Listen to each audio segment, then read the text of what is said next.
Hello Happy Stars ဆိုဒီဘက်မှာတော့ဒီ drop off ဆိုတဲ့ phrasal verb လေးကိုရှင်းနေတူတူလေးလိုက်ကြည့်အောင်။ဒီ drop off ဆိုတဲ့ phrasal verb လေးမှာကတော့အဓိပ္ပာယ်၃မျိုးရှိရပေါ့နော်။ပထမတစ်မျိုးကကျတော့ချေတို့ပို့ဒီချဒီဆိုတဲ့အဓိပ္ပာယ်ရရပေါ့နော်။သူကကျတော့ချေတို့ဒီဆိုင်ကယ်ကားဆိုင်ရင်တစ်မျိုးမျိုးနဲ့လူဒါမှမဟုတ်အရာဝတ္ထုကိုသူတို့တွားလို့ရနေရဒါမှမဟုတ်ပို့ဆောင်ပြရမယ့်နေရာကိုရောက်ရှိအောင်ခေါ်သွားပြီးတော့ချပေးတဲ့အခါမျိုးမှာချေတို့သုံးနေပေါ့နော်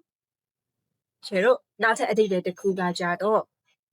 အရေးသွေးပမာဏကြဆင်းပြီးကြော့နေသွားသည်ဆိုတဲ့အဓိပ္ပာယ်ပေါ့နော်။သူကကျတော့ဒီရောင်းအားစိတ်ဝင်စားနေတဲ့အရေးသွေးဒါမှမဟုတ်စွမ်းရည်စတဲ့ပမာဏတွေကြော့နေသွားတဲ့အခါမျိုးကြဆင်းသွားတဲ့အခါမျိုးမှာကျတော့သုံးနေပေါ့နော်။အဲ့တော့ကျနောက်ထပ်အဓိပ္ပာယ်တစ်မျိုးကတော့ပြင်ပအတန်လှုပ်ရှားမှုမရှိလို့အိပ်ပျော်သွားသည်ဆိုတဲ့အဓိပ္ပာယ်ပေါ့နော်။သူကကျတော့ဒီနေရာကအရန်တိတ်ဆိတ်နေလို့ပဲဖြစ်ဖြစ်ဟိုကအရန်ပင်ပန်းနေလို့ပဲဖြစ်ဖြစ်မတော်တဆအိပ်ပျော်သွားတဲ့အခါမျိုးမှာကျတော့သုံးနေပေါ့နော်။အဲ့တော့ example sentences လေးတွေကိုရှင်းတဲ့အတူတူလေ့လာကြည့်အောင်။အဲ့ present tense အနေနဲ့ဆိုရင် he always drops off during long meetings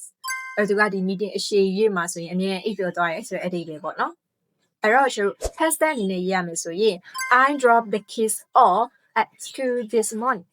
အဲ့ငါကလေးတွေကိုဒီနေ့မနက်ကျောင်းပို့ပေးခဲ့တယ်ကျောင်းမှာချပေးခဲ့တယ်ဆိုတဲ့အဓိပ္ပာယ်ပေါ့နော်။အဲ့ကျတော့နောက်ထပ် future tense အနေနဲ့ရေးရမယ်ဆိုရင်တော့